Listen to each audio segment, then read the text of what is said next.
Hello मित्रों, आपका स्वागत है डीपीएस एकेडमी में। तो आप आशा करते हैं आप जहां होंगे, जैसे भी होंगे, स्वस्थ होंगे, मस्त होंगे और अपनी पढ़ाई में व्यस्त होंगे। और यदि नहीं व्यस्त हैं तो व्यस्त हो जाइए, क्योंकि आपका एग्जाम आप समझ लो 3 महीने के बाद होने वाला है। तो उसी के साथ हम एक एक लेसन साइंस का आपका कंप्लीट करवा रहे हैं, जिसमें आप बहुत अच्छी तरीके से पढ़ रहे हैं।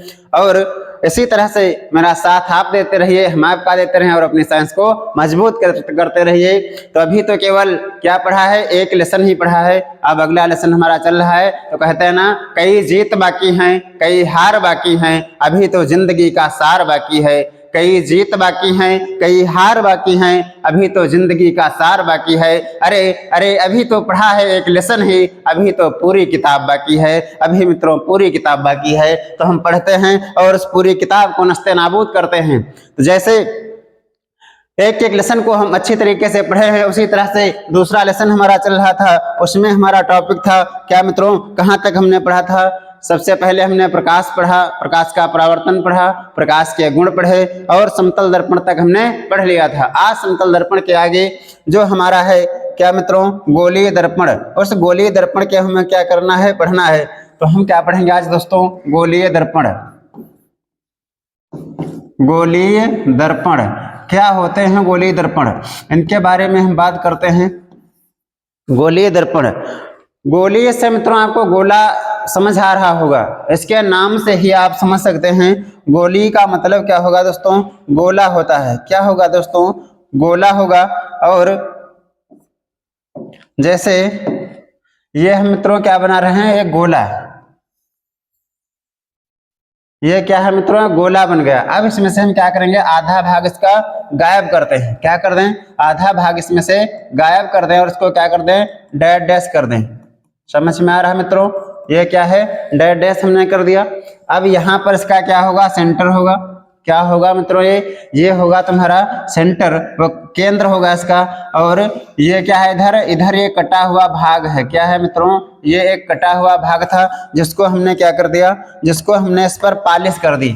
क्या कर दी मित्रों, इस पर हमने पॉलिश कर दी इसे।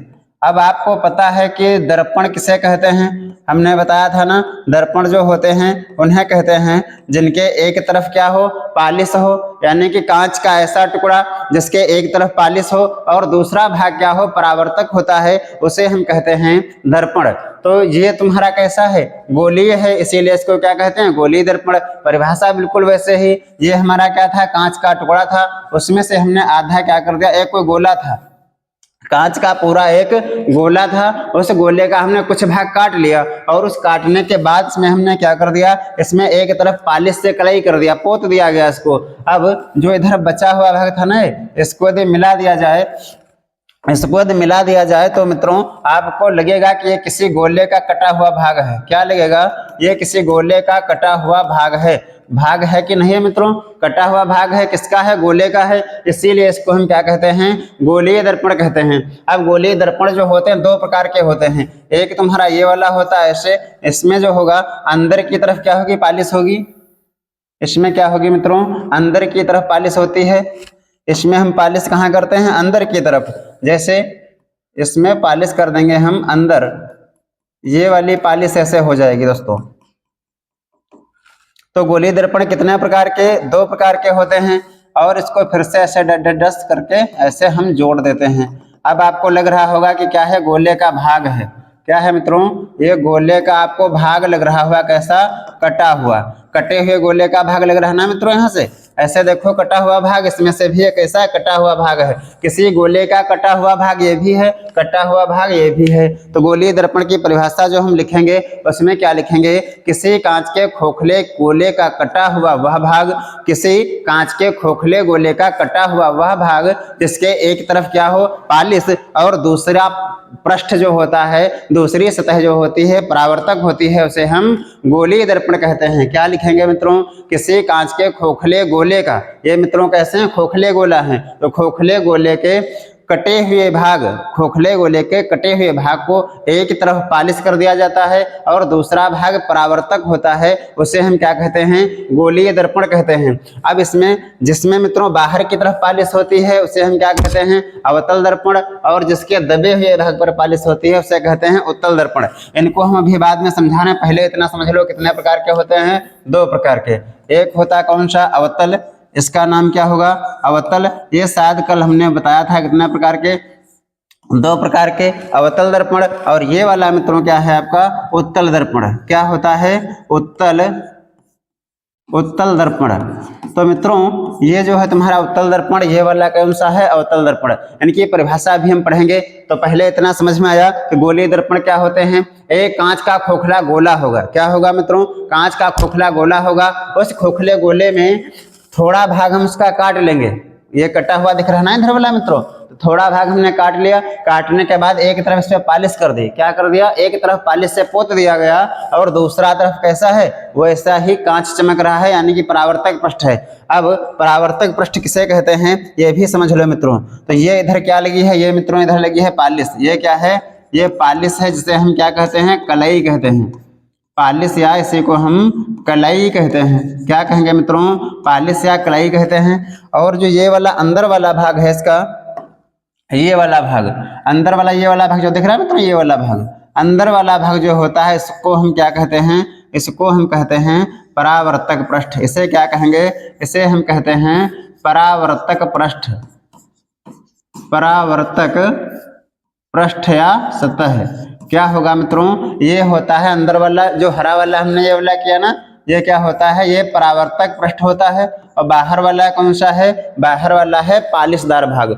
यदि प्रकाश कोई किरण इस पर पड़ेगी, ऐसे प्रकाश की किरण यदि कोई इस पर ऐसे आती है तो वह यहाँ से क्या होगी, ऐसे वापस हो जाती है। समझ में आ रहा है मित्रों, यानी कि जहां से किरण टकराकर वापस हो जाए उस भाग को हम कहते हैं परावर्तक पृष्ठ।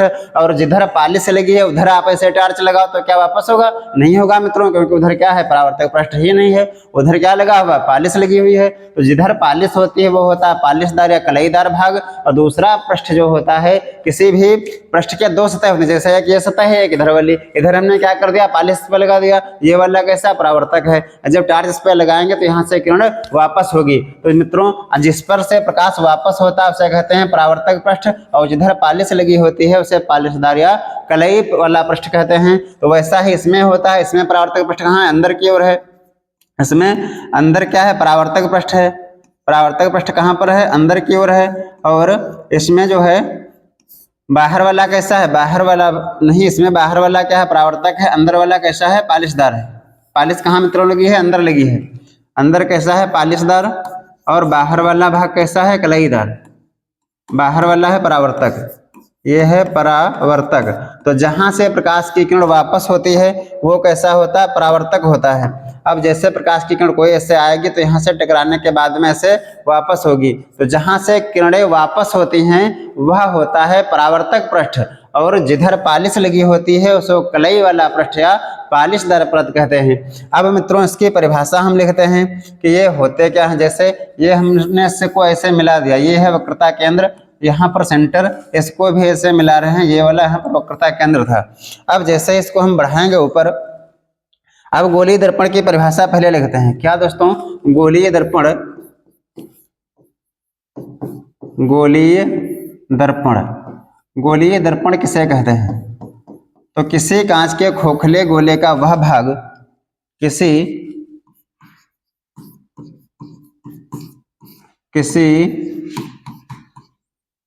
कांच के खोखले गोले का वह भाग, खोखले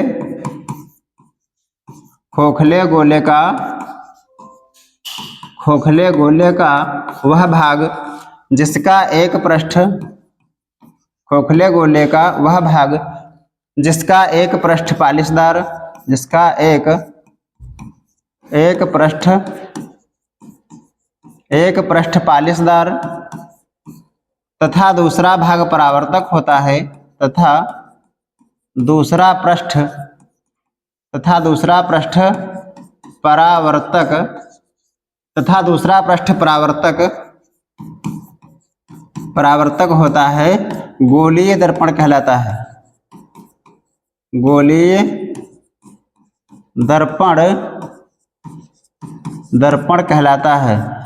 यदि मित्रों आप इसको नोट्स बना रहे हैं तो अच्छे से लिखते जाइए और आपको कहीं भी कोचिंग करने की आवश्यकता नहीं होगी। बस आप जितना पढ़ाएं उतना बस पढ़ते जाइए, एग्जाम में आप करके आएंगे। तो मेरा ये वादा रहा, यदि आप मेरी पूरी क्लासें लेते हैं तो आपका साइंस का प्रश्न एक भी नहीं छूटने वाला है। तो गोलीय दर्पण क्या होता है मित्रों? कांच के खोखले गोले का वह भाग जिसका एक पृष्ठ कैसा हो, पालिशदार, तथा दूसरा पृष्ठ परावर्तक होता है, गोलीय दर्पण कहलाता है। एक भाग पर क्या होगी? पालिश, दूसरा भाग क्या होता है? परावर्तक। जैसे इधर हमने क्या कर दिया, इस पे पालिश लगा दिया, इधर वाला भाग कांच वाला सफेद कांच चमक रहा है, ऐसे टार्च लगाएंगे, यहाँ से किरण वापस होगी। तो जहां से किरणें वापस होती हैं उसको कहते हैं परावर्तक भाग, और जहां से किरण वापस ना हो वो होता है पालिशदार भाग। पालिश पीठ पर लगाओ, किरण क्या जाएगी? वापस नहीं जाएगी मित्रों। जिधर दर्पण होता है परावर्तक पृष्ठ, उधर ही हमारा प्रतिबिंब बनता है। तो मित्रों इसको हमने पढ़ा कि गोलीय दर्पण क्या होते हैं। अब इनके प्रकार, ये दो प्रकार के होते हैं। नंबर 1 लिखना है अवतल दर्पण। क्या लिखेंगे मित्रों? नंबर 1 अवतल दर्पण। अवतल दर्पण, अवतल दर्पण।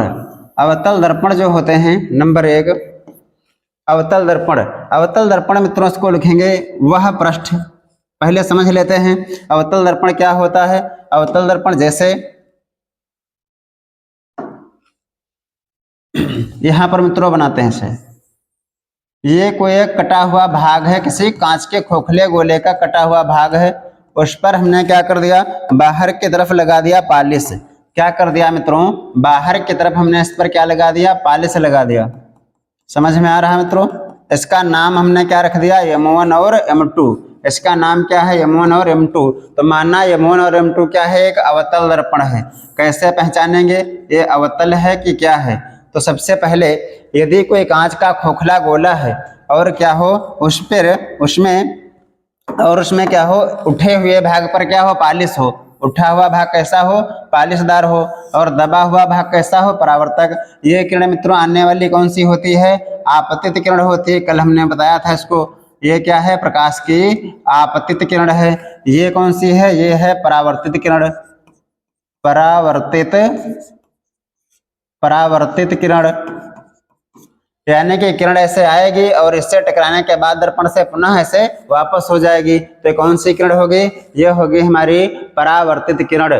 तो पहली परिभाषा हमें लिखना है कि अवतल गोलीय अवतल दर्पण क्या होते हैं। तो अवतल दर्पण वह कांच का खोखला गोले का कटा हुआ भाग, यानी कि वह कांच का टुकड़ा जिसके उठे हुए भाग पर क्या हो? पालिश हो, और दबा हुआ भाग पालिश, उठा हुआ भाग पालिशदार और दबा भाग क्या होता? परावर्तक होता है। उसे हम कहते हैं, उसे क्या कहेंगे? तो उसे हम कहते हैं गोलीय अवतल दर्पण। यानी कि वह दर्पण, वह गोलीय दर्पण, वह गोलीय दर्पण जिसके उठे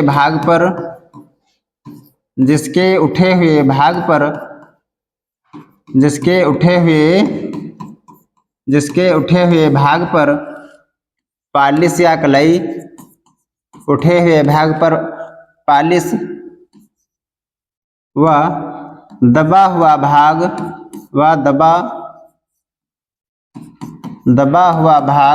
परावर्तक होता है। परावर्तक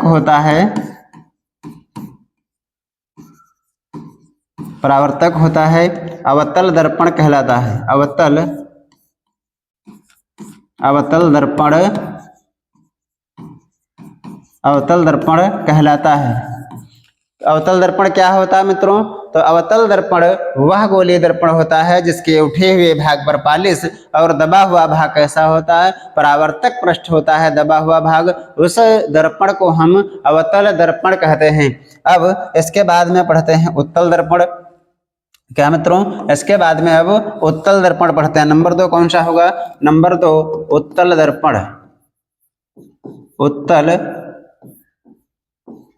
दर्पण।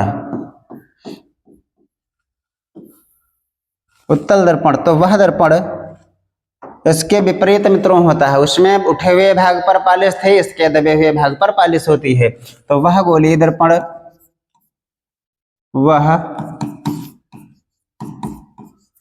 गोलीय दर्पण जिसके दबे हुए भाग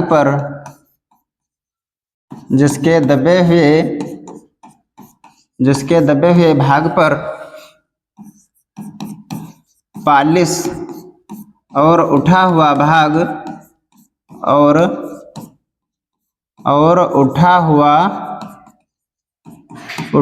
भाग परावर्तक होता है। उठा हुआ भाग परावर्तक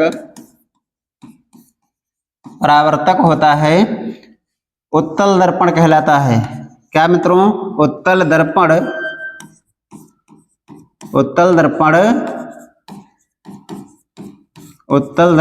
कहलाता है।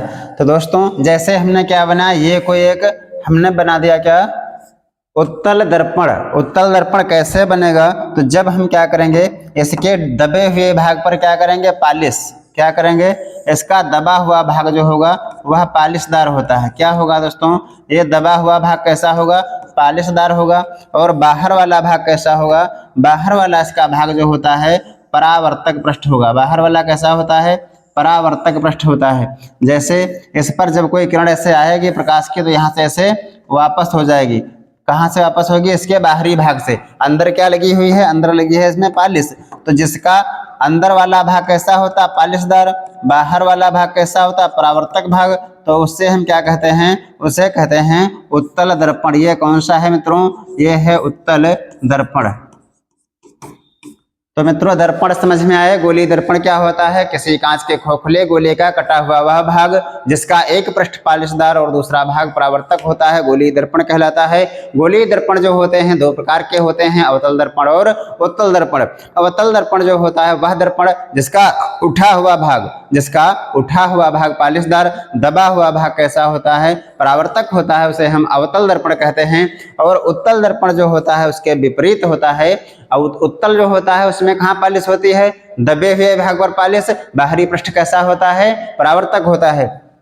मित्रों जैसे आपसे हम पूछ रहे हैं, दो हम बना रहे हैं चित्र यहाँ पे। जैसे एक हमारा ये वाला बना, इस पर हमने क्या कर दिया, बाहर की तरफ पालिश कर दी। क्या किया, इस पे बाहर की तरफ हमने कर दिया पालिश। और एक हमारा ये वाला बना है, इसमें क्या कर दिया, अंदर की तरफ पालिश। अब आपसे पूछा जाए इसमें कौन सा उत्तल है, कौन सा अवतल है, तो बहुत ही आसानी से आप बता पाएंगे। जिसके उठे भाग पर पालिश है वो कौन सा है, अवतल। क्या होगा, अवतल। और जिसके दबे हुए भाग पर पालिश है वो कौन सा होगा, उत्तल। ये क्या होगा, उत्तल होगा। तो मित्रों आशा करते हैं आपको पहचान समझ में आई होगी। यानी कि पालिश हमको देखना है, उठा हुआ भाग पर पुता हुआ है, पालिश लगी हुई है, तो कौन सा होगा, अवतल होगा। और यदि ये दबे हुए भाग पर पालिश है, दबा हुआ भाग पुता हुआ है, कलाई है लाल पीले रंग की, तब वो कौन सा होगा, तब वो होगा उत्तल दर्पण। अब मित्रों हम दर्पण से संबंधित परिभाषाएं पढ़ते हैं। दर्पण से संबंधित कुछ परिभाषा क्या पढ़ेंगे मित्रों, दर्पण से संबंधित, गोलीय दर्पणों से संबंधित परिभाषाएं। गोलीय दर्पणों से संबंधित, गोलीय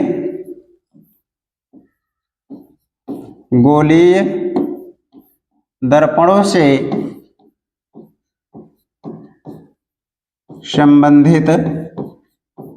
संबंधित परिभाषाएं। ये मित्रों एक परिभाषा तो आनी ही आनी है। ये जितने लिखने जा रहे हैं आप ना, इसमें से एक परिभाषा तो 100% आनी ही आनी है। इसीलिए आपको ध्यान से पढ़ना है। क्या मित्रों, मन लगा के पढ़ना है, अच्छे से याद करना है। परिभाषा कौन सी है आपको हम दिखा रहे हैं। जैसे मित्रों हमने कोई क्या बना दिया, एक ऐसे गोला बनाया। क्या बनाया, ये वाला कांच का कोई खोखला गोला है। क्या है दोस्तों, कांच का खोखला गोला है। अब इसमें से हमने क्या कर दिया, आधा दिया इसमें से काट। क्या कर दिया, आधा हमने काट दिया। अब ये बताओ, क्या जो हम ये बनाए हैं दर्पण, ये किसी गोले से मिलकर बना है? ये यानी कि कटा हुआ जो भाग है किसी गोले का है या नहीं है? तो ये कटा हुआ, आप कहेंगे गुरुजी ये तो किसी गोले का कटा हुआ भाग लग रहा है। क्या लग रहा है, किसी गोले का कटा हुआ भाग लग रहा है। समझ में आ रहा, कटा हुआ भाग लग रहा है ना। इस जैसे मान लो यहाँ से इसको काट दिया गया है, तो कटा हुआ भाग लग रहा है। जब कटा हुआ भाग लग रहा है तो इसको पहले हम सबसे पहले क्या बनाएं, इसको दर्पण बना दें। क्या बना दें, दर्पण। वो बनाएंगे कैसे, बनेगा कैसे गुरुजी, तो हम बताते हैं कैसे बनेगा। इस पर हम क्या कर दें, यदि इस पर हम पालिश एक तरफ लगा दें तो दर्पण बन जाएगा ना। अभी तो बताएं दर्पण क्या होते हैं, जिसके एक तरफ पालिश हो और दूसरा बढ़िया चमकीला भाग हो, उसे क्या कहते हैं, दर्पण। तो इसको हम क्या बनाते हैं, दर्पण बनाते हैं। देखिए ऐसे ऐसे पालिश हमने लगा दी इस पे। अब तो कहोगे सर जी अब तो दर्पण बन गया है। क्या बन गया, दर्पण बन गया है। और कौन सा, अरे गुरुजी कौन सा दर्पण है, दर्पण आपका कौन सा बना, ये हमारा दर्पण बना है अवतल। क्यों अवतल, क्योंकि इसके उठे हुए भाग पर क्या है, पालिश है। और दबा हुआ भाग कैसा है, दबा हुआ भाग, इसका दबा हुआ भाग जो है परावर्तक है, यानी कि जहां से किरणें वापस होती हैं वो परावर्तक होता है। दबा हुआ भाग कैसा होता है, परावर्तक इसका। और उठा हुआ भाग कैसा होता है, पालिशदार। अब मित्रों एक बात आपसे पूछते हैं, जैसे हमने इसको बनाया, क्या बनाया, इस दर्पण को बनाया, और दर्पण जो है क्या है, किसी खोखले गोले का भाग है। किसका है, खोखले गोले का भाग है। अब जब ये बना होगा, जरा दिमाग लगाइए, जब ये बना होगा तब इसका कहीं ना कहीं यहाँ पर सेंटर होगा। जैसे प्रकार से इसे घुमाते हैं ना, घुमाते हैं ना, तो यानी कि किसी इसका जो गोला तुम्हारा था उसका कहीं ना कहीं सेंटर होगा या नहीं होगा, हाँ होगा गुरुजी, ठीक। तो जो सेंटर होता है उसको हम किससे लिखेंगे, सी से लिखते हैं। और इस सी को हम क्या कहते हैं, इसको हम कहते हैं वक्रता केंद्र। इसे क्या कहेंगे मित्रों, तो इसे हम कहते हैं वक्रता केंद्र। क्या कहेंगे मित्रों, इसे हम कहते हैं वक्रता केंद्र। यानी कि जब ये गोला बनाया गया होगा तब इसका कहीं न कहीं पर मध्य बिंदु एक होगा, उसका नाम क्या होगा, वक्रता केंद्र। अब इस वक्रता केंद्र को और इस दर्पण के मध्य बिंदु को, ये दर्पण का मध्य बिंदु मानते हैं यहाँ पर। अब दर्पण हमारा कौन सा है, इसमें मान लो M1 और M2 है। क्या है, M1 और M2 क्या है, अवतल दर्पण है।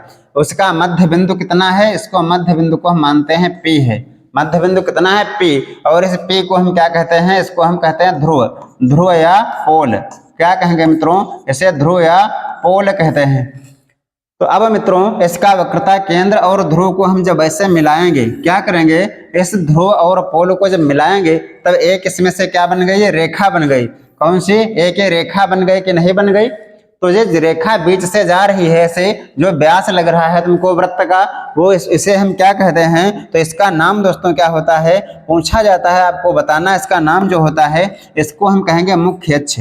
क्या कहते हैं, इसको हम मुख्य अक्ष या प्रधान अक्ष कहते हैं। क्या कहेंगे इसे हम मुख्य अक्ष या प्रधान अक्ष कहते हैं।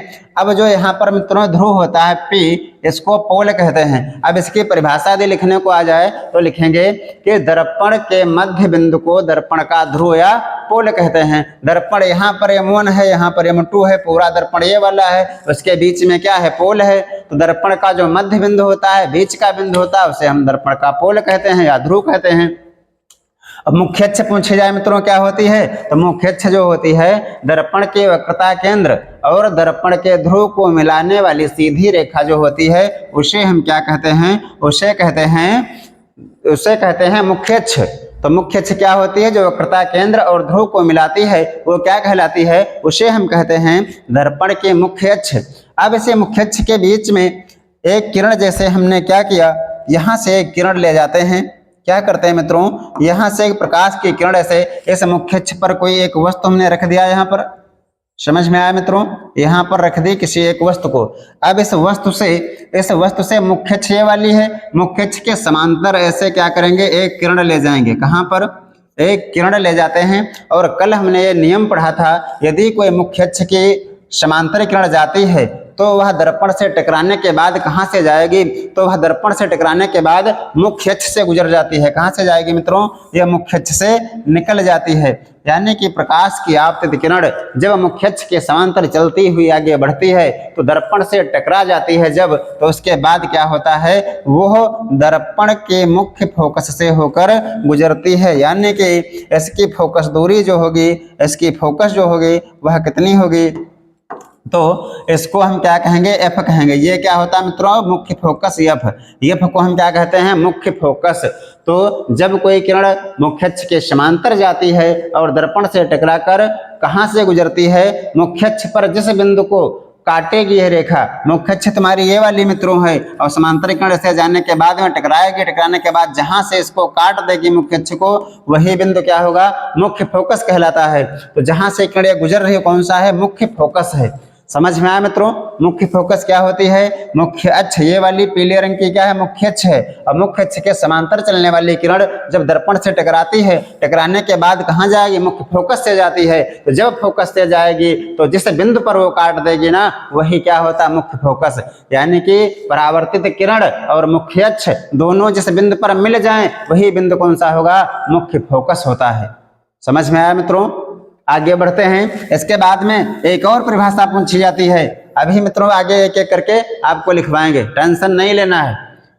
तो यहाँ पर क्या करना है, ये मुख्य फोकस है, समझ में आया। इसके बाद में यहाँ पर क्या ध्रुव है, ये क्या है, वक्रता केंद्र है। वक्रता केंद्र को हम सी से लिखते हैं।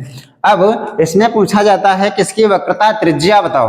क्या मित्रों, वक्रता त्रिज्या। तो जैसे मित्रों आपने गणित में पढ़ा होगा, ये कोई वृत्त है, वृत्त है। अब यहाँ पर क्या कर दिया हमने, यहाँ पर इसका क्या सेंटर है, सेंटर है ना दोस्तों, अभी तो हमने पढ़ा है क्या है, सेंटर है। चलो इसको हम दर्पण ही बना लेते हैं, बाद में बनाते हैं। जैसे ये तुम्हारा क्या है, यहाँ से लेकर यहाँ तक क्या है, त्रिज्या होती है। और यदि इसको पूरा मिला दिया जाए तब क्या बन जाता है, क्या बन जाता है, व्यास बनता है ना। गणित में पढ़े हैं क्या होता है, व्यास होता है। तो यहाँ पर ये क्या है, त्रिज्या है। त्रिज्या को किससे लिखते हैं, आर से लिखते हैं। यानी कि बिंदु सी से लेकर बिंदु पी तक के बीच की जो दूरी होती है उसे हम क्या कहते हैं, वक्रता त्रिज्या। क्या कहेंगे, कर्वेचर ऑफ सेंटर, तुम्हारा वक्रता केंद्र जो होता है। अब ये तुम्हारा रेडियस होती है, कितनी त्रिज्या, आर होती है। जो पोल और सेंटर को मिलाने के बीच की दूरी जो होगी वही क्या होती है, त्रिज्या होती है। समझ में आया, त्रिज्या क्या होती, जहां सेंटर होता है, सेंटर और पोल के बीच की दूरी को हम वक्रता त्रिज्या कहते हैं। वक्र माने मित्रों होता टेढ़ा। तो ये तुम्हारा टेढ़ा ही तो दर्पण बना हुआ है, टेढ़ा ही तो है दर्पण। कैसा है, टेढ़ा है, सीधा तो है नहीं, सीधा होता तो समतल होता। समझ में आ रहा है। तो ये तुम्हारा कोई टेढ़ा है, इसीलिए इसको वक्र कहा जाता है। तो वक्रता केंद्र जो होता है, वक्रता त्रिज्या जो होती है, ये क्या होती है, दर्पण के वक्रता केंद्र और ध्रुव को मिलाने वाली जो बीच की दूरी या रेखा ये होती है, इसी को हम क्या कहते हैं, वक्रता त्रिज्या कहते हैं। ये एक बिंदु और मित्रों बचा है, यानी कि यहाँ से लेकर यहाँ तक ये क्या होगी, इसको हम कहते हैं वक्रता त्रिज्या। एक बिंदु मित्रों और इसी में आपको समझना है, एक बिंदु और समझना है यहाँ पर कि फोकस दूरी क्या होती है। फोकस दूरी क्या होती है, तो दर्पण से इस बिंदु तक के बीच की जो दूरी होगी उसे हम क्या कहेंगे, उसे हम फोकस दूरी कहते हैं। समझ में आया मित्रों, क्या होता है, ये तुम्हारा यहाँ पर क्या है, पोल है, क्या है, ध्रुव है। ध्रुव से हमको फोकस तक आना है, तो जितनी दूर हम चलकर आएंगे यहाँ से लेकर यहाँ तक, वही क्या होगी, फोकस दूरी होती है। और इसे हम स्मॉल एफ से लिखते हैं। किससे लिखेंगे, स्मॉल एफ से लिखते हैं। समझ में आया। यानी कि दर्पण के ध्रुव से हमको मुख्य फोकस तक आना है, और जहां तक ये दूरी चली जाएगी, जितनी दूरी, उसी दूरी को हम फोकस दूरी कहते हैं। अब दर्पण का द्वारक पूछा जाता है। दर्पण का द्वारक क्या होता है, तो मित्रों यहाँ पर हमने दर्पण जो माना है वो दर्पण क्या है, दर्पण M1 और M2 है। क्या है, M1 और M2, M1 और M2 क्या है, दर्पण। अब M1 और M2 को मिलाने वाली जो सीधी रेखा होगी ऐसे, उसे हम क्या कहेंगे, दर्पण का द्वारक कहते हैं। यानी कि मुंह, इसका मुंह कितना बड़ा है, यदि छोटा दर्पण है इतना छोटा होगा, बड़ा है इतना बड़ा मुंह होगा। समझ में आ रहा है, जिसका मुंह, इसका इतना बड़ा मुंह है ना मित्रों, अगर छोटा होता दर्पण तो इतने सा होता। समझ में आ रहा है, दर्पण का जितना बड़ा द्वारक होगा उतना ही बड़ा उसका मुंह होगा। मुंह का मतलब ऊपर नीचे का हिस्सा जो होगा, इसे फैलाव उसका, तो क्या होगा, बड़ा व छोटा होगा। जैसे दर्पण मान लो इतना ही बड़ा है, इतना बड़ा, तो इसका द्वारक ये वाला होगा।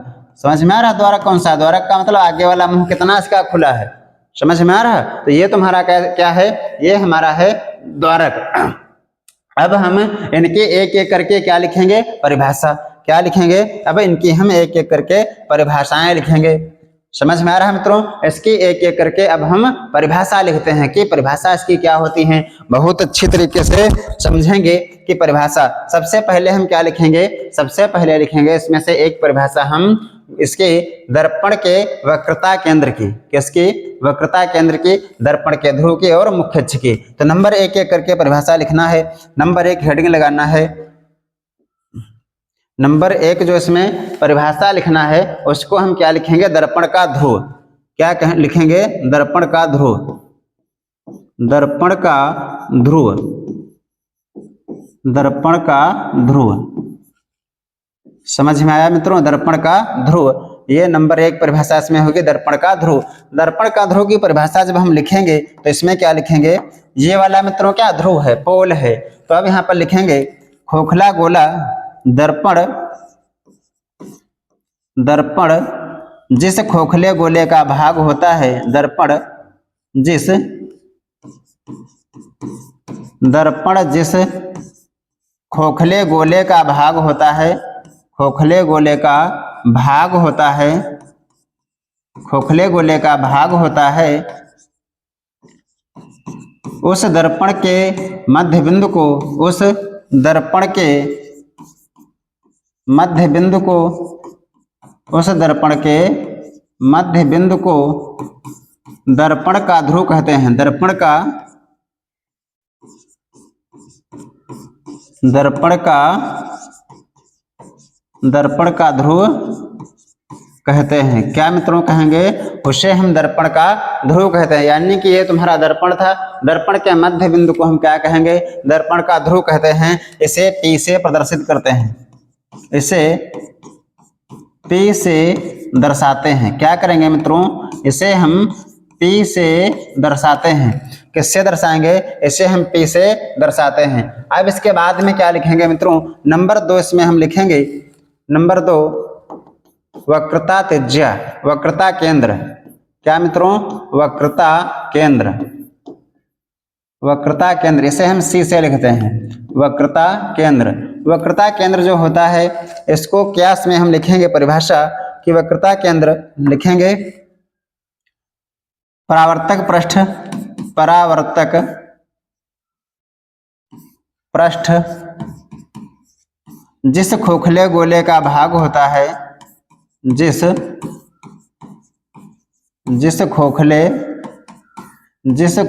गोले का भाग होता है, जिस खोखले गोले का भाग होता है, उसके केंद्र को, उसके केंद्र को, उसके केंद्र को वक्रता केंद्र कहते हैं। उसके केंद्र को वक्रता केंद्र, वक्रता केंद्र कहते हैं। इसे C से प्रदर्शित करते हैं, इसे कैपिटल C से प्रदर्शित करते हैं। क्या मित्रों, इसे कैपिटल C से प्रदर्शित करते हैं, कैपिटल C से प्रदर्शित करते हैं। तो मित्रों समझ में आया क्या होता है, वक्रता जो केंद्र होता है क्या होता है, परावर्तक पृष्ठ जिस खोखले गोले का भाग होता है उसके केंद्र को वक्रता केंद्र कहते हैं और इसे C से प्रदर्शित करते हैं। यानी कैपिटल C जो है कहीं पर लिखा मिल जाए दर्पण में, समझ जाना क्या है, ये हमारा वक्रता केंद्र है। और यदि P लिखा हुआ है तो P का मतलब पोल होता है, ध्रुव होता है। इसके बाद में अगली परिभाषा हम लिखते हैं गोलीय। अगली परिभाषा हम लिखेंगे मुख्य अक्ष, मुख्य अक्ष, मुख्य अक्ष, मुख्य अक्ष। तो मित्रों मुख्य अक्ष जो होती है, क्या मित्रों, मुख्य अक्ष, मुख्य अक्ष के बारे में हम पढ़ते हैं। मुख्य अक्ष क्या होती है, तो मुख्य अक्ष दर्पण के ध्रुव, दर्पण के ध्रुव और वक्रता केंद्र को मिलाने वाली, लिखेंगे दर्पण के ध्रुव, दर्पण के ध्रुव व मुख्य अक्ष, व मुख्य अक्ष, मुख्य अक्ष को मिलाने वाली, मुख्य अक्ष को मिलाने वाली सीधी रेखा, मिलाने वाली सीधी रेखा को, सीधी रेखा को, सीधी रेखा को मुख्य अक्ष, मुख्य अक्ष या प्रधान अक्ष कहते हैं, या प्रधान अक्ष, प्रधान अक्ष कहते हैं।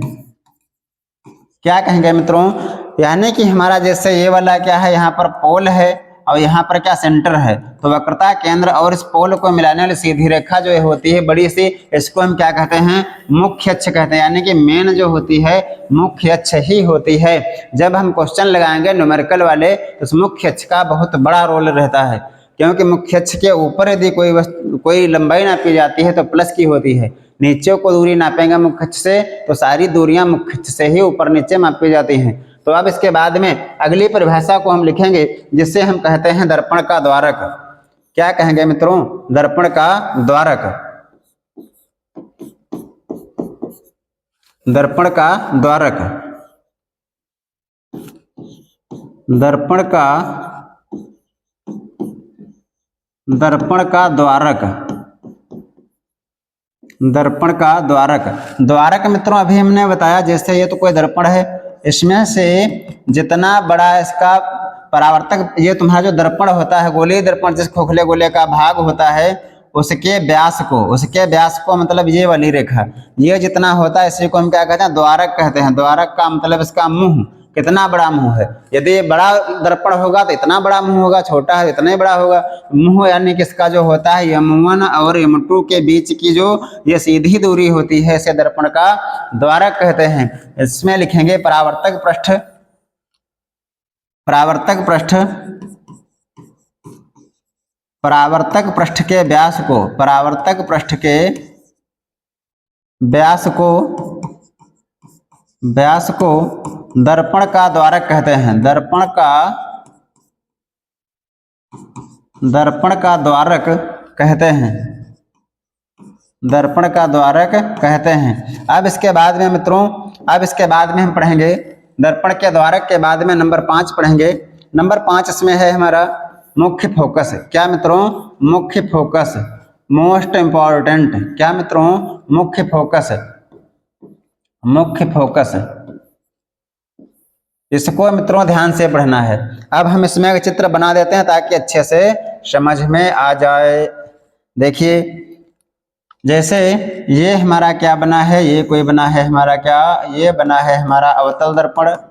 अब ये क्या है, इसमें मुख्य अक्ष है, अभी हमने बताया। यहाँ पर क्या है, ध्रुव है, यहाँ पर क्या होता है, पोल होता है। क्या होता है, यहाँ पर क्या है मित्रों, ये वाला ध्रुव हमारा है, ये वाला क्या है यहाँ पर वक्रता केंद्र है, ये क्या है, इसको भी निकालना है। अब हमने कल पढ़ा था, यदि कोई प्रकाश की किरण मुख्य अक्ष के समांतर ऐसे चलती है तो वह जिस बिंदु से होकर गुजरती है, मुख्य अक्ष को जिस बिंदु पर काटती है, उसे हम मुख्य फोकस कहते हैं। ये किरण यदि इधर से गई है तब भी वहीं से निकलेगी, और यदि नीचे से जा रही है इसके समांतर तब भी ये कहाँ से होकर जाएगी, मुख्य फोकस से होकर जाएगी दर्पण से टकराने के बाद। और चाहे जितनी भी किरणें जाएं ऐसे, ये सभी किरणें कहाँ से होकर जाएंगी, मुख्य फोकस से होकर गुजरती हैं। चाहे जितनी मित्रों जाएं, ये सभी टकराने के बाद मुख्य फोकस से ही होकर गुजरती हैं। तो जब कोई प्रकाश की किरण मुख्य अक्ष के समांतर चलती हुई दर्पण से टकराने के बाद जिस बिंदु से होकर मुख्य अक्ष पर काटती है, उसी बिंदु को मुख्य फोकस कहते हैं।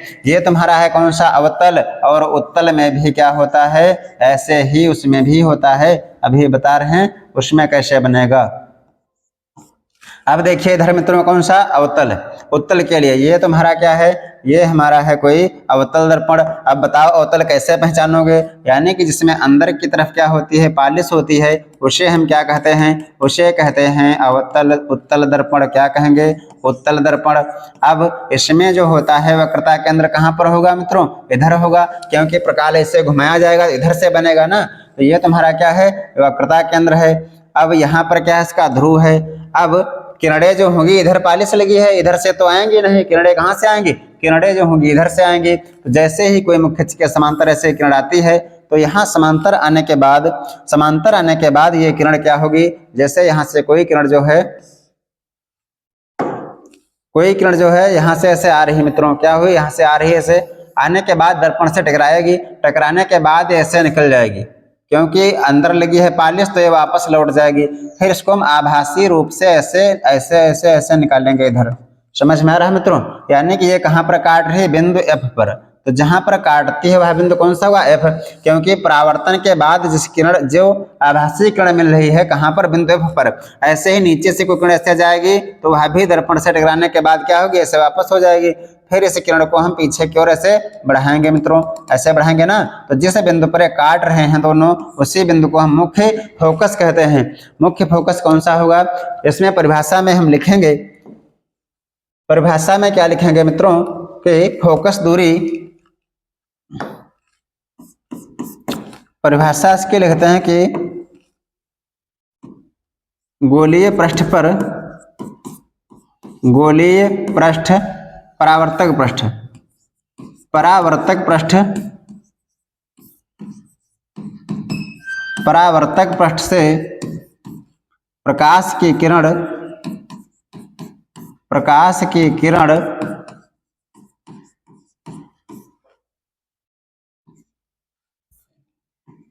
प्रकाश की किरण परावर्तित,